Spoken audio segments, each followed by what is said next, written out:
You could commission the same engraving to two excellent engravers, and we will never get the same result. Each engraving is unique.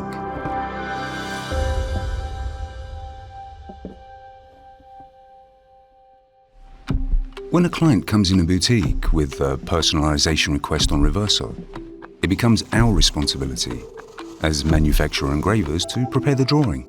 We might have to prepare several drawings to make sure we understand clearly what the client wants. This is where our relationship between the client and the artisan begins. The drawing constraints are different depending on the nature of the projects. Once I receive the drawing validation, the watchmaker prepares and provides us with the watch we will have to engrave.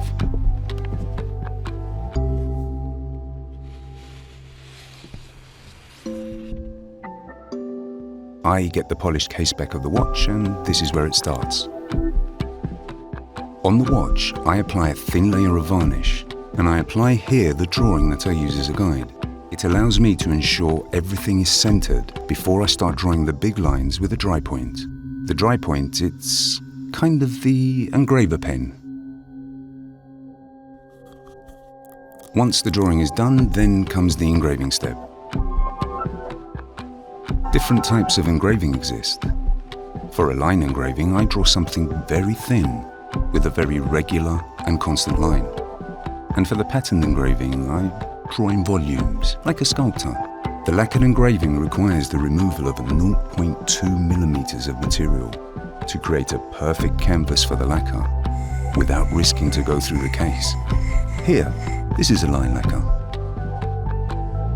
I engrave the metal and work on the thickness of the line. This is my favorite moment, because I really feel like I put a little bit of myself in it. The difficulty when we engrave the back of a reverso is that it is round. We don't engrave a flat surface. We have to adapt the position of the whole body to guide the tip of the tool on the right angle, and even more so depending on the case material.